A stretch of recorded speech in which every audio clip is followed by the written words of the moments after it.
The cat had been a shadow for 3 weeks, a silent, gray smudge against the damp concrete of the alley behind his building. But last night, she left something that made his chest ache so sharply he had to sit down right there on the kitchen floor. Leo first noticed her because of the silence. In a city that thrived on noise, the constant hiss of bus brakes, the jagged symphony of car horns, the low, distant hum of a million lives happening all at once. Her quiet was a void. She didn't meow. She didn't scratch at the dumpster. She just existed. A pair of eyes reflecting the sickly yellow glow of the security light, watching his window from the same exact spot every single night. He was in a fragile place. It's not something he'd say out loud, not even to the silence of his own apartment. Words like depression felt too clinical, too clean for the murky, heavy thing that had taken up residence in his bones.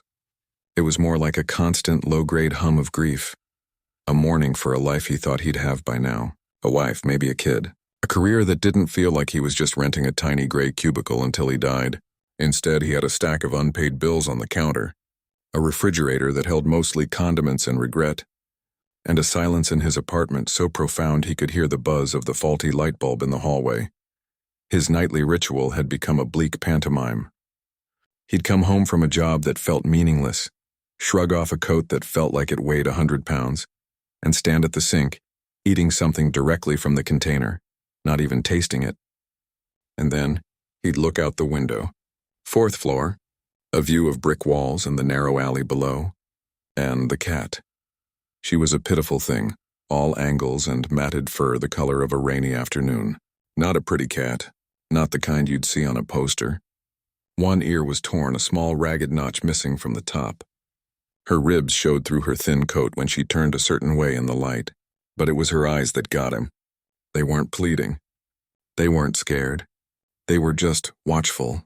Deep, ancient green pools that seemed to see right through the grimy window and into the hollowed-out core of him. For the first week, he just watched her back. It was a standoff of solitude. He'd stand in the dark of his kitchen, the only light coming from the street lamp below, and she'd sit on the cracked pavement, her gaze fixed upward. It felt strangely intimate, this silent acknowledgement between two creatures who seemed to have given up. The second week, he started feeling foolish. What was he doing staring at a stray cat every night? He tried to stop. He'd pull the blinds down, a sharp, decisive rattle, but within 10 minutes he'd find himself peering through the slats. And she'd still be there. Always there. It was starting to feel less like coincidence and more like an appointment. So he started bringing the appointment inside. He began saving the sad, rubbery chicken from his takeout salads. He'd open the window, a groaning, reluctant sound, and drop the little pieces down onto a piece of cardboard he'd placed on the fire escape landing one restless night. He never called out to her. He'd just open the window, drop the food, and close it. He didn't want to encourage her.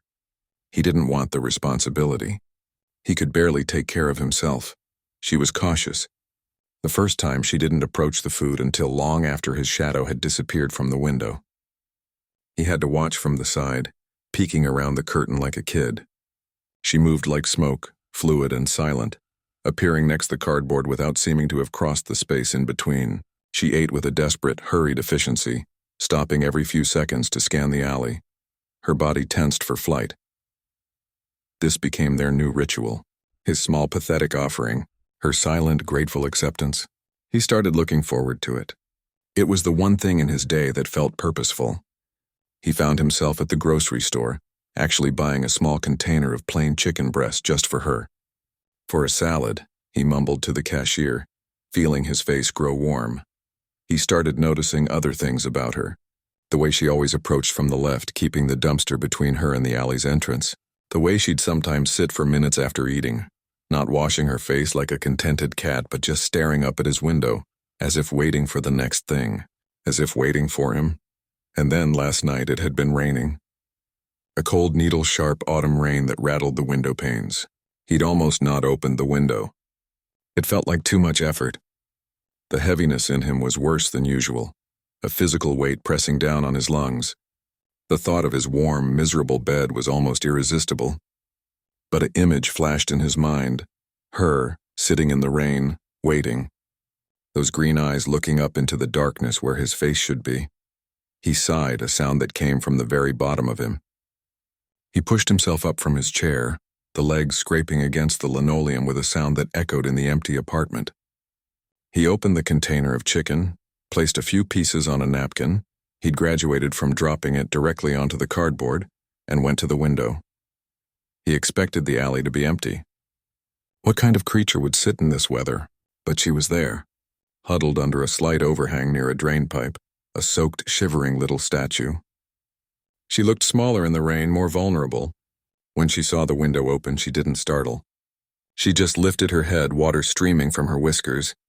He dropped the food. It landed with a soft, wet sound on the now soggy cardboard. She waited until he closed the window before she moved, a quick, darting motion through the silver streaks of rain.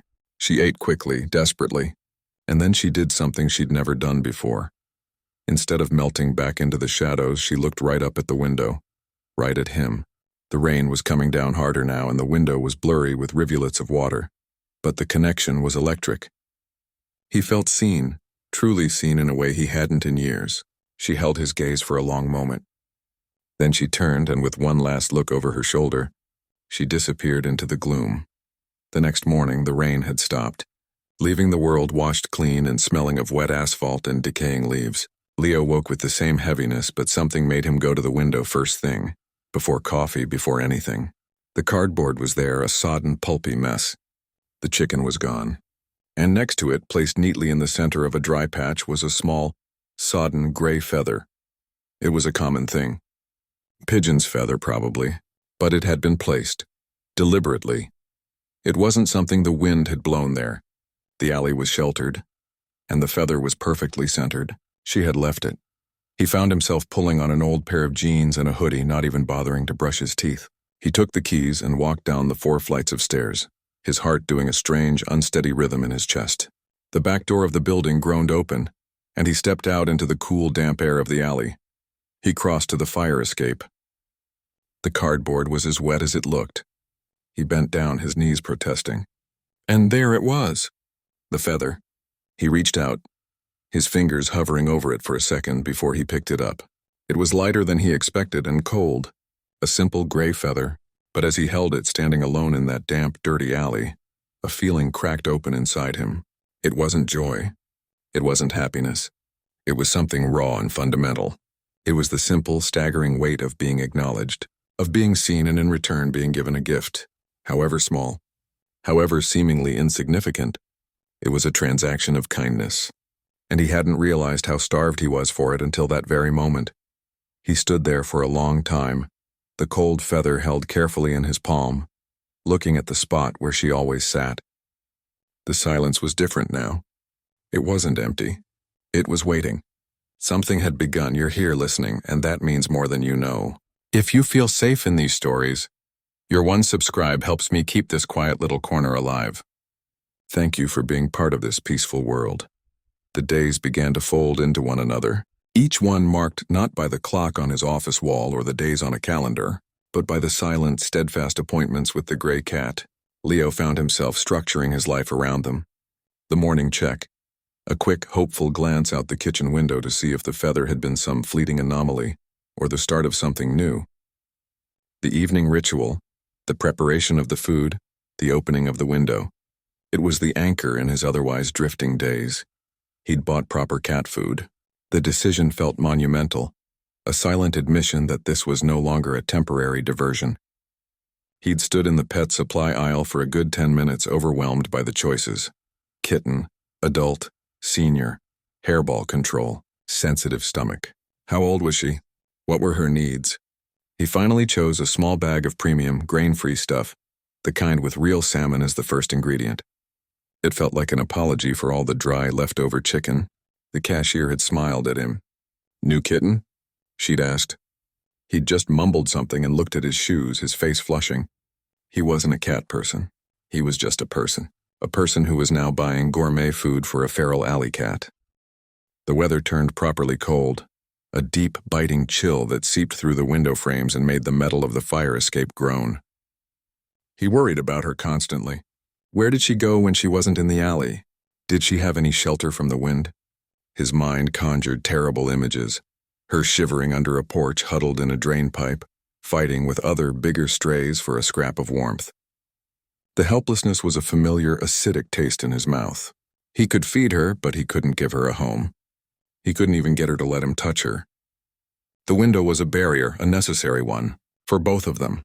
Their interactions evolved with a slow, breathtaking grace. She was always there now, waiting in her spot under the overhang.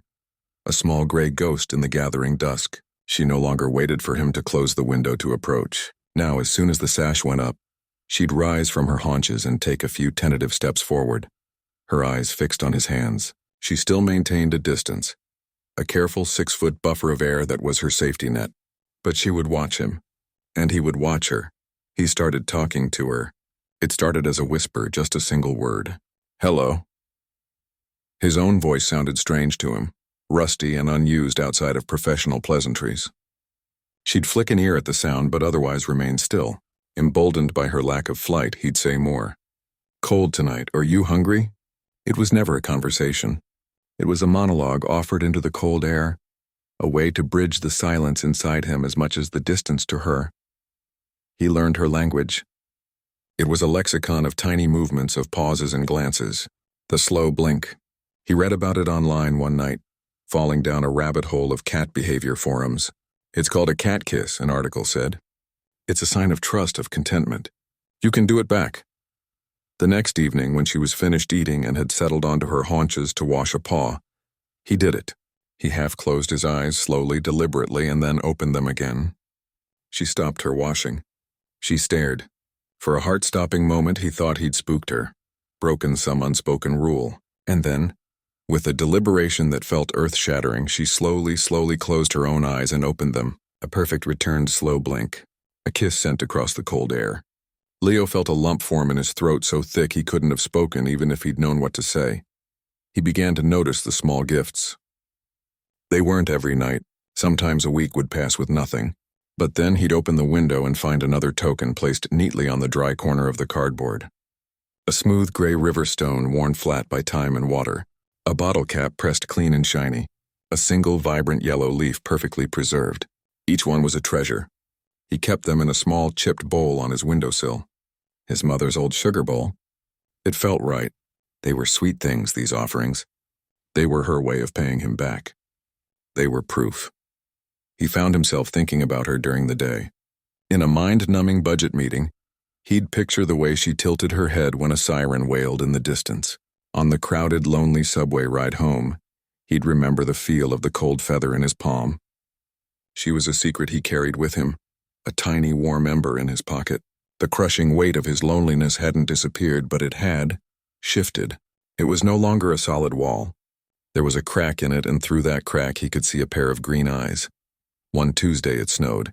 Not a lot, just a dusting. Enough to coat the alley in a thin, sugar-like layer of white. He came home late, his shoulders tight with a stress he couldn't name. He'd almost forgotten the cat food in his briefcase, his mind already reaching for the mindless comfort of television. But then he saw the light on in the kitchen, remembered the world outside his window, and his heart gave a little lurch. He hurried to the window, brushing aside the blind. She was there, of course, a dark shape against the pristine white. She was sitting in her usual spot, but she was hunched, her fur fluffed up against the cold. A delicate crown of snow had gathered on her head and the notch of her torn ear. She looked up as his shadow fell over her, and she didn't blink. There was the intensity in her gaze tonight, a silent urgency that he felt in his own bones. He fumbled with the can opener, his fingers clumsy with cold and a sudden sharp need to get the food to her. He placed the small mound of pâté on the cardboard. It steamed slightly in the frigid air. He opened the window, the cold biting at his face. She didn't move toward the food. She just looked at him, and then she did something extraordinary. She took a single step forward, then another. She was breaking the buffer zone, crossing the invisible line she had drawn in the dirt weeks ago. She kept walking, slow, deliberate, her paws making tiny, perfect prints in the new snow. She didn't stop at the food. She walked right past it. She came to a stop directly beneath his window. She was so close he could see the individual white hairs mixed into her gray coat, see the delicate pattern of scars on her nose. She looked up, and she meowed. It was the first sound he had ever heard her make. It wasn't a yowl or a demand. It was a small, raspy, questioning sound. A tiny puff of vapor formed in the air from her mouth. It was a sound meant for him and him alone. His breath caught. He was frozen, leaning out the window, the cold forgotten. He didn't know what to do. What did she want? The food was right there. Was she hurt? Was she sick? Fear, cold and sharp, pricked at him.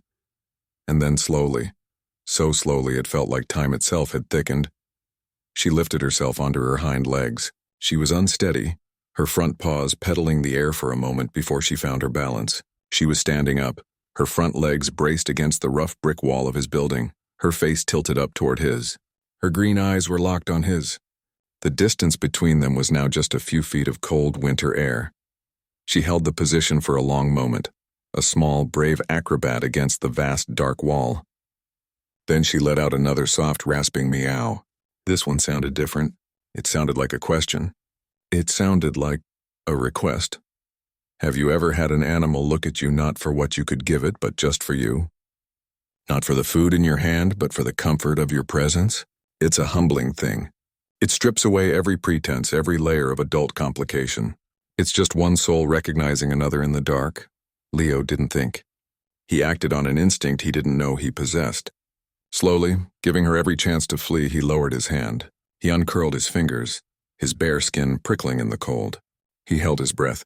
His heart was hammering against his ribs, a wild, frantic drumbeat. She watched the descending hand, her body tense, every line of her screaming readiness to bolt, but she held her ground. Her nose twitched, sniffing the air around his fingers. He stopped when his hand was level with her head, hovering there, an invitation. For a second, nothing happened. The alley was utterly silent, holding its breath. The world had shrunk to this window, this hand, this cat, and then she moved. She didn't jump down. She didn't hiss. She leaned forward just a fraction of an inch, and she pressed the top of her head, the cold, snow-dusted crown of her head, into the center of his palm. The touch was electric. It was colder than he expected, and the fur was softer than it looked. He could feel the delicate architecture of her skull beneath his fingers. He didn't move. He didn't dare breathe. He just let the feeling wash over him. The trust, the vulnerability, the sheer impossible weight of that single point of contact. She held it there for 3 heartbeats.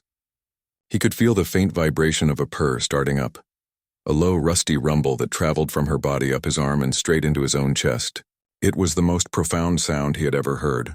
Then, as quietly as she had initiated it, she pulled away. She dropped back to all fours, gave him one last unreadable look, and turned. She walked back to her food and began to eat, her purr still audible in the crisp air. Leo pulled his hand back inside. He stared at his palm as if it had been permanently changed. It tingled. He could still feel the ghost of her, the cold and the soft and the trust. He closed his fingers over the sensation, holding it tight. He finally understood. It wasn't about the food. It had never been about the food. It was about this fragile, terrifying, beautiful connection. She had crossed the distance. She had trusted him, and in doing so, she had handed him a piece of his own humanity back. The night felt less cold. The silence in his apartment felt less empty. It was filled now with the memory of a purr. The head press changed everything. It was a key turning in a lock Leo hadn't even known was there. The alley wasn't just an alley anymore. It was a meeting place. His apartment wasn't just a lonely box. It was the place he returned to her. The purr that had vibrated through his palm became a constant echo in his mind. A low-frequency hum, underlying the drone of his daily life. He found himself smiling at nothing on the subway, catching his own reflection in a window and seeing not a tired man, but a man who had been chosen, however strangely, by a small, gray creature of the night. The gifts became more frequent, and they became different. More deliberate. The feather, the stone, the bottle cap, those had felt like chance offerings, things found and deemed worthy. But now she began bringing things that felt curated. One evening it was a single perfect crimson berry from a bush that had long since lost its leaves. It sat on the cardboard like a drop of blood, a startling splash of color in the gray and brown alley. Another night a twist of fine copper wire coiled neatly as if by a jeweler's hand. He began to notice a pattern. Not just in the gifts, but in her. She had routines within her routine. She always approached from the left, yes, but now he saw she would pause at a specific crack in the pavement, sniff it meticulously, as if checking the daily news. She would take exactly 7 steps from the edge of the dumpster to the food bowl. Not 6, not 8, 7. It was a precise, measured dance she performed every single night. It was the behavior of a creature for whom control was survival. The biggest pattern, and the one that began to quietly unravel him, was her vanishing. It started subtly. He'd come to the window at their usual time, 6:30 sharp, the can of food in his hand, and she wouldn't be in her spot. A jolt of panic would hit him sharp and acidic. But then a moment later, she'd emerge from the deep shadow behind the drain pipe, or hop down soundlessly from the top of the dumpster, as if she'd just been finishing up some important business. She was keeping him on his toes. It was part of her game, but then the absences grew longer. 15 minutes, 30. One bitterly cold Tuesday, she didn't show up at all. Leo spent the evening pacing from the window to the door and back again, his dinner forgotten on the counter. He opened the window a dozen times, letting the freezing air pour into his apartment, convinced he'd heard a faint meow. He hadn't. The alley remained empty and silent, the cardboard platform blank and accusing. He didn't sleep that night. Every car door slam, every gust of wind rattling the pane was her. And it never was. She was back the next evening, right on time, as if nothing was wrong. But she looked worn. Her fur was matted with a patch of mud along her flank. There was a fresh, thin scratch across her nose. She ate with a frantic hunger he hadn't seen in weeks, barely pausing for breath. He wanted to yell at her. "Where were you? What happened?" He settled for whispering it, his voice tight with a worry that felt embarrassingly large for a stray cat. She just flicked her good ear and continued devouring the food, offering no explanation. This became the new, agonizing pattern. 3-4 days of perfect purring normalcy. He'd open the window. She'd brush against the brick wall in greeting, sometimes even allowing a second of his fingers stroking the back of her head before she ducked away to eat. They had graduated to this, brief, breathtaking moments of contact. Then, without warning, she'd disappear, sometimes for a night, once for a terrifying 48 hours. He started making excuses to come home early from work. He'd tell his boss he had a doctor's appointment, feeling a hot flush of guilt. The doctor was a 4-legged gray phantom with green eyes. His medicine was the sight of her, safe and sound. He'd sit by the window in the afternoon light, a book open but unread on his lap, just watching. He bought a pair of cheap binoculars, feeling like a spy or a crazy person, scanning the alley for any sign of her. He began to construct narratives, stories to explain her absences. Maybe she had another family, a softer touch somewhere else who fed her better food. The thought was a petty, jealous knife twist. Maybe she was getting into fights, defending some tiny territory. The scratch on her nose supported that theory, and the image of her, small and fierce against a bigger opponent, made him feel sick with protectiveness. Or maybe, the worst thought of all, she was a mother. The idea hit him one night as he watched her meticulously clean her belly. Was she disappearing to tend to kittens hidden away somewhere? The notion was simultaneously heartwarming and devastating. It meant this bond, this fragile thing he'd come to live for, was temporary. It meant she had a whole other life, a more important one that didn't include him. Do you think animals know when we're at our lowest? That they can sense the chasm of need inside us? Because she started seeking him out not just at night, but during the day. He'd be working from home, staring at a spreadsheet until the numbers blurred and a movement would catch his eye. He'd look down, and there she'd be, sitting in the middle of the alley, looking straight up at his window. Not asking for food, just checking in, as if she'd felt the shift in his mood from 4 stories away. She'd sit for a few minutes, and if he tapped gently on the glass, she'd slow blink before turning and melting back into the shadows. It was a comfort and a torment. She knew he was there. She knew he was watching. But she still left. The mystery of it consumed him. His apartment, once a place of blank walls and silent rooms, became a war room. He started noting her absences on a calendar, looking for a pattern. Was it the weather? The day of the week? The phase of the moon? There was no rhythm he could decipher. Her disappearances were as random and inexplicable as her appearances had once been. He found himself doing something he hadn't done in years. He prayed. Not to any god in particular, but to the universe, to the cold, indifferent city. Just let her be okay. Just let her come back. The desperation of it shocked him. He was a man who believed in spreadsheets and logic and cause and effect. Now he was bargaining with the void for the safety of a cat. One Thursday afternoon, the pattern broke in a way that sent a cold dread straight through him. It was raining again, a sleety, miserable mix that blurred the world. He was home early, his stomach in knots for no reason he could name. He went to the window, not expecting to see her. But she was there. And she was agitated. She wasn't sitting calmly in her spot. She was pacing, back and forth along the length of the damp wall, her tail twitching in sharp, frustrated flicks. She'd take a few steps toward the alley's entrance, stop, look back at his window, and then resume pacing. She did this over and over. She wasn't waiting for food. She was deciding something. He tapped on the glass. She stopped and looked up, her eyes wide. She let out a sound, not a meow, but a short, sharp chirp. It was a sound of distress, of urgency. Then she did it again. She took a few steps toward the open end of the alley, stopped, looked back at him, chirped again. It was a clear, unmistakable summons. She wanted him to follow. The thought was insane. To go out there? To leave the safety of his apartment, the defined boundary of the window, and enter her world. His heart hammered against his ribs. This was the cliff's edge. This was the shift. She took a few more steps, her body low to the ground. She looked back one more time, and her expression wasn't watchful or patient or even trusting. It was pleading. It was the look he'd never seen in her eyes before. It was pure, undiluted need. And then she turned and ran. Not her usual silent, slinking movement, a run. A frantic, scrambling dash out of the alley and into the narrow side street beyond. She was gone. Leo stood frozen at the window, his hand still pressed against the cold glass.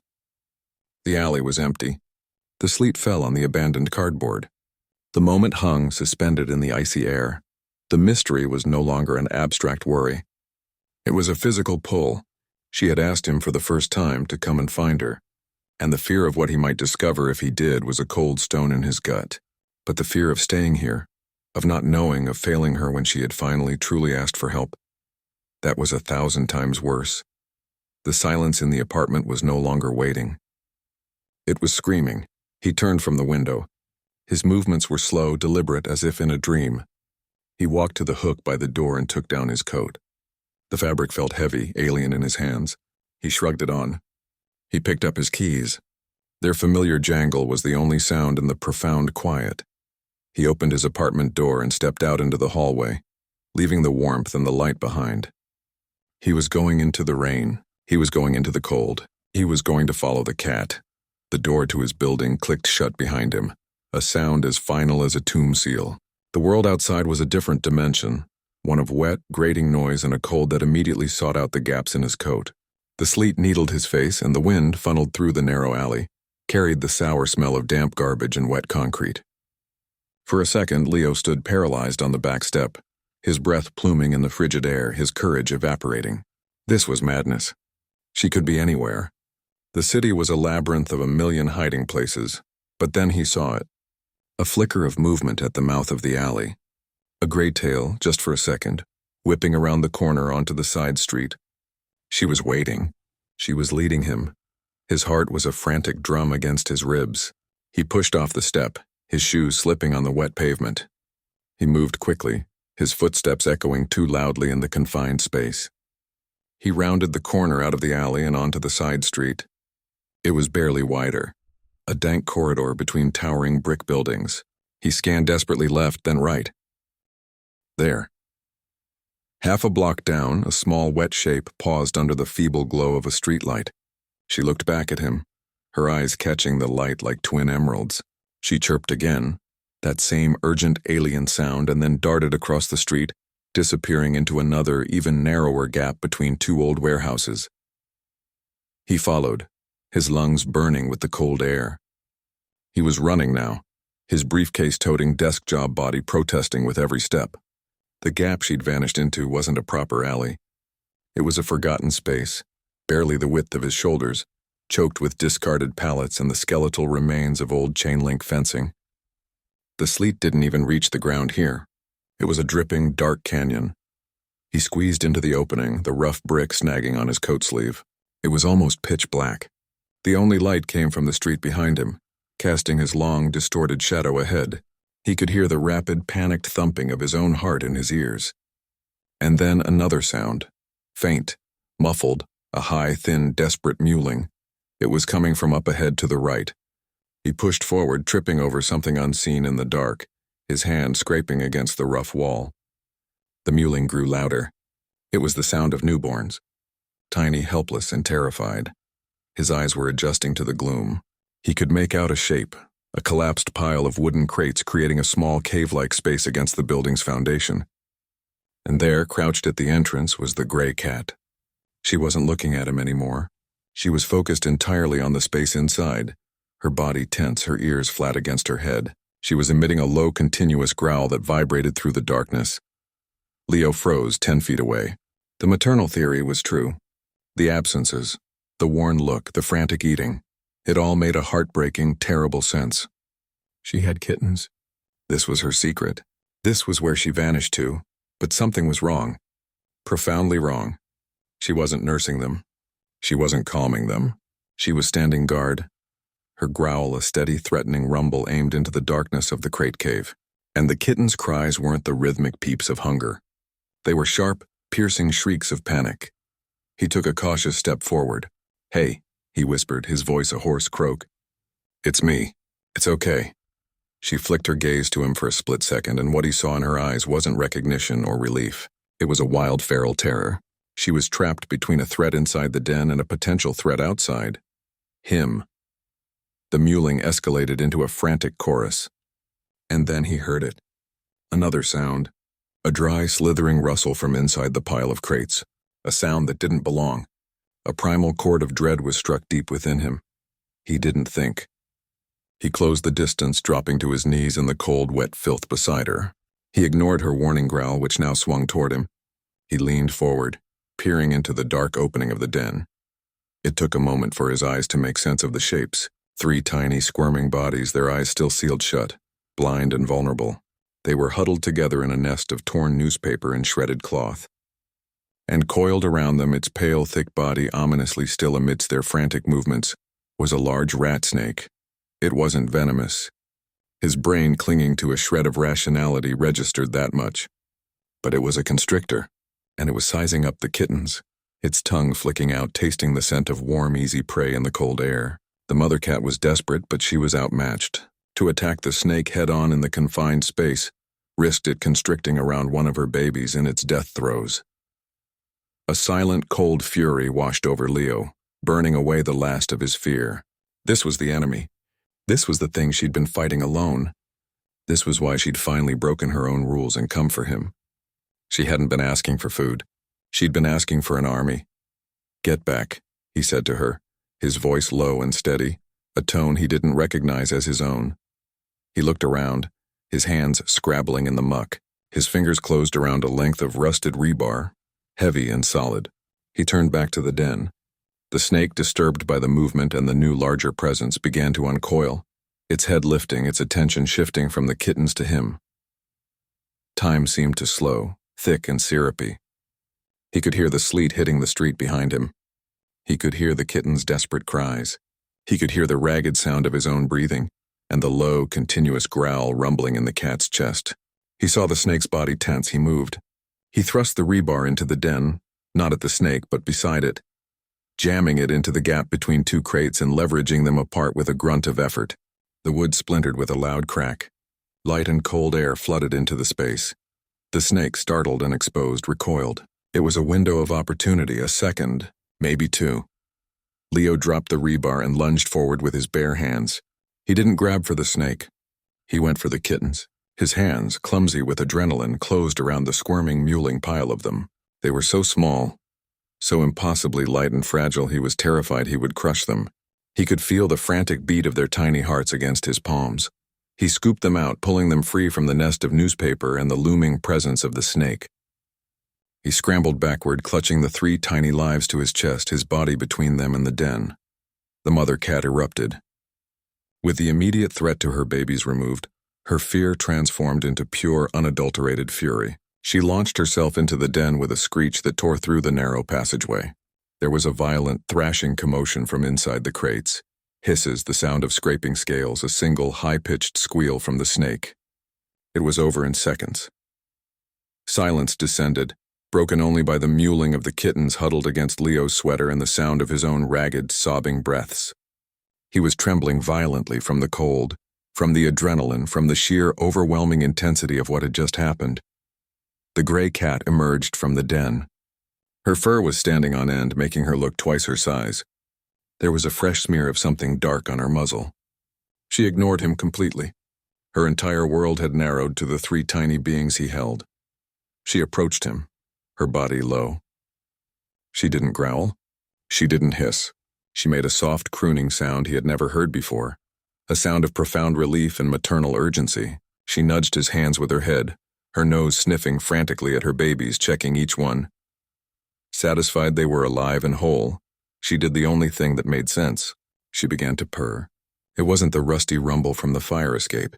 It was a deep, resonant, roaring purr, a motor of pure contentment and safety that seemed to vibrate the very air around them. She rubbed her face against his hands, against the kittens, marking them all with her scent, weaving herself around his arms in a figure eight of utter trust. She was thanking him. She was claiming him. One of the kittens, a tiny gray replica of its mother, wriggled free from his loose grasp. It tumbled onto the damp ground, letting out a squeak.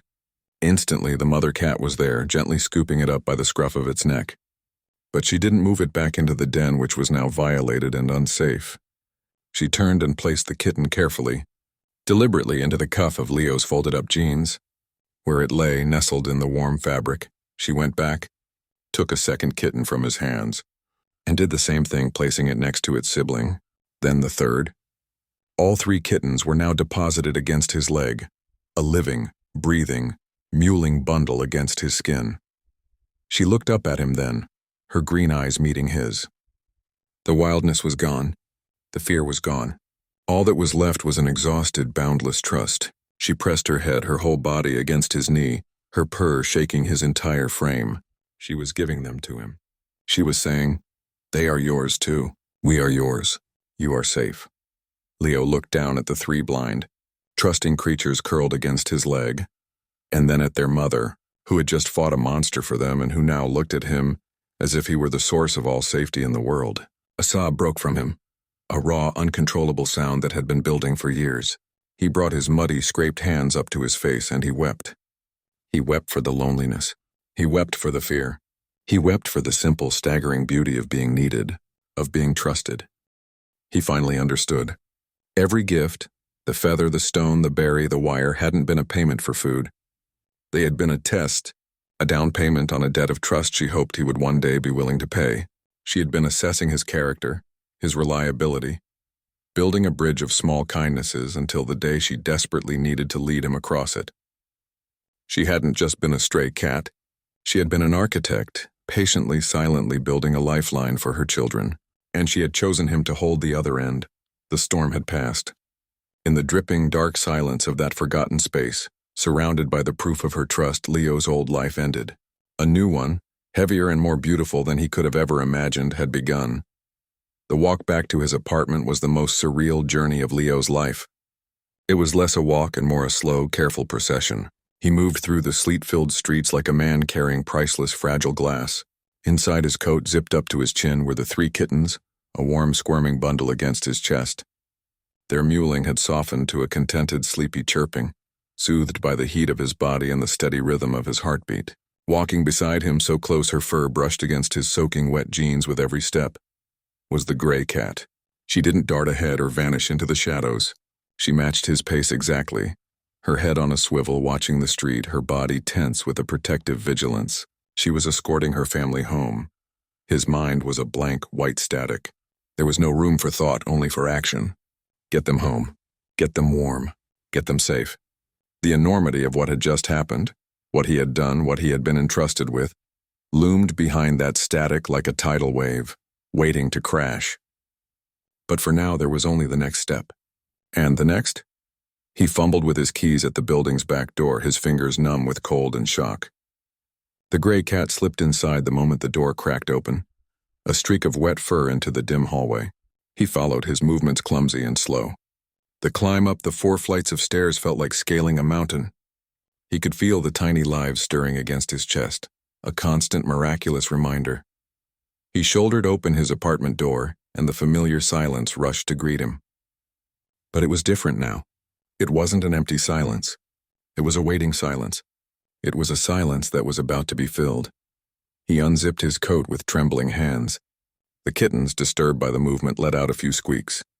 The gray cat, who had been meticulously licking the rainwater from her paws, immediately stopped and trotted over, her purr kicking back into its deep, resonant gear. She rubbed against his legs, then stood on her hind legs, placing her front paws on his thigh, peering up to check on her babies. "Okay," Leo whispered, his voice rough. "Okay, let's get you settled." He moved on autopilot, driven by a primal instinct he didn't know he possessed. He found a large cardboard box in a closet, one that had held his pathetic collection of cleanly laundered grief. He emptied it without a second thought, the contents, old tax returns, a lonely Christmas sweater, seeming meaningless now. He lined the box with an old, soft flannel shirt he'd never liked much, and then, with a reverence that felt almost religious, he began to transfer the kittens from his coat to their new nest. One by one, he cupped them in his hands. They were so small their entire bodies fit in his palm. One was a perfect miniature of its mother, gray with a tiny notch already visible on one ear. The second was a blotchy mix of gray and white like a little storm cloud. The third was black as midnight with two white paws that looked like it had dipped them in milk. He placed them gently in the center of the flannel shirt. They immediately started nosing around, blindly seeking warmth and milk. The mother cat didn't need any instruction. She hopped into the box with a soft grunt, circled once, twice, and then settled herself around her babies.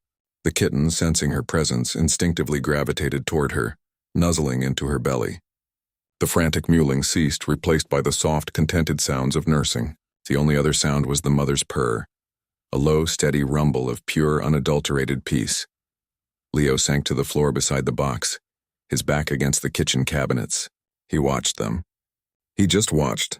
The rise and fall of the mother's sides as she breathed, the tiny, kneading paws of the kittens as they fed, the way the black one with the white paws would occasionally let out a milky squeak for no reason.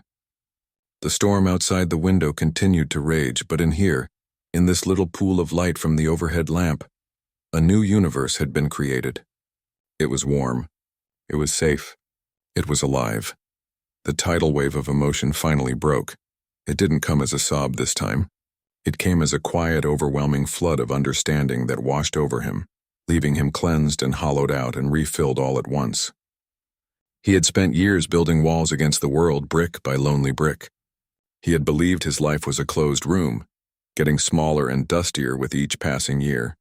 He had believed he had nothing to give, nothing to offer, that he was just taking up space. But this cat, this fierce, intelligent, wounded creature, she had seen a crack in his wall. She hadn't seen emptiness. She hadn't seen failure.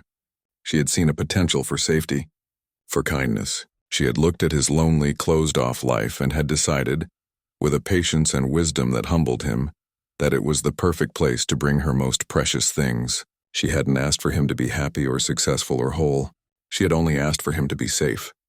And in doing so, she had made him exactly that. The days that followed were a soft, chaotic blur. Leo called out of work, giving a vague excuse about a family emergency. It wasn't a lie. This was his family now. He researched frantically online, kitten care, nursing mothers, what to feed a mama cat to keep her strength up. He made a frantic trip to the pet store, buying formula just in case, a proper bed, more food, toys they wouldn't need for weeks. The clerk smiled. "Got a new litter?" she asked.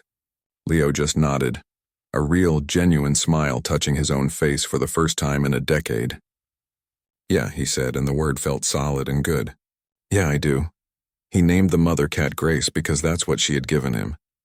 A grace he had done nothing to earn. The kittens opened their eyes. The world must have been a bewildering place of gentle giants and warm hands and a deep, rumbling voice that always spoke softly to them. Leo spent hours on the floor next to the box, letting them clamber over his hands, their tiny needle claws catching on his skin. He named them too. The gray one was Shadow. The stormy one was Pepper. The black one with the white paws was Socks. His apartment, once a museum of silence, was now filled with sound. The tiny skitter of paws on linoleum as the kittens began to explore. The thump of a toy being batted across the room. The sound of contented purring, a sound that seemed to emanate from the very walls themselves. The silence wasn't gone. It was just no longer the loudest thing in the room. Mornings were no longer a struggle against the gray weight of the day. They began with a soft meow from Grace, who had taken to sleeping curled at the foot of his bed, a warm, purring weight on his feet. He'd wake to the sight of her green eyes watching him, and then the pitter-patter of kittens following her as she led them to his face for their morning inspection. Their world, and by extension his, was a place of simple, profound joys. A sunbeam on the floor, a crinkly ball, the sound of the can opener. He still had bad days. The grief and the loneliness didn't just vanish. They were old tenants, and they knew the way in. But now, when that heavy feeling would start to descend, he'd feel a soft weight land on his lap. Grace would arrive, as if summoned by some internal radar, and press her head against his chest, her purr a physical vibration against the ache. Or a tiny, clumsy kitten would misjudge a jump and tumble into his side, and he would have to laugh. The darkness was still there, but it no longer had the final say. It was constantly being interrupted by light. One evening, about a month after he'd brought them home, he was sitting on the sofa. Grace was beside him, bathing a sleeping Socks. Pepper was chasing a dust mote in a sunbeam. Shadow was attempting to conquer the great mountain of his slipper.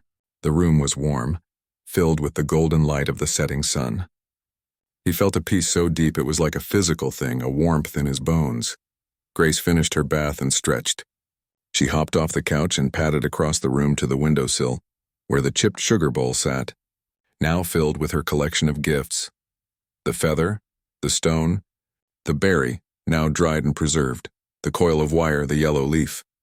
She sniffed at them, as she often did, as if checking her inventory. Then she turned and looked at him. She chirped. That same familiar sound, but now it was a sound of contentment, not distress. She dipped her head into the bowl and carefully picked something up in her mouth. She trotted back across the room, leaped onto the couch, and dropped it into his lap. It was the feather, the first gift. The gray, sodden, perfect feather. She looked at him, her head tilted, and let out a soft, questioning meow. Then she leaned forward and pressed her head once against his hand. It was the same gesture, but now it was no longer a question. It was a period at the end of a sentence, a seal on a promise. He picked up the feather, holding it gently between his thumb and forefinger. It was no longer just a feather. It was a receipt, proof of a transaction that had changed the course of his life. It was the first word of a story that was still being written. He finally understood the final universal truth that Grace had been trying to teach him from the very beginning. Love isn't about grand gestures or perfect conditions. It's not something you only get to have once you've fixed yourself and made yourself worthy. It's a thing that arrives quietly, often in the most broken of places. It asks for nothing but a little space, a little trust. It comes on 4 silent paws, leaves a small wet feather on your windowsill, and in doing so, teaches you that your heart isn't a closed room. It's a home, and it's never too late to let someone in. You stayed till the end, and thank you. If it felt like a soft hug or a warm purr in your heart, subscribing lets me bring you more moments like this.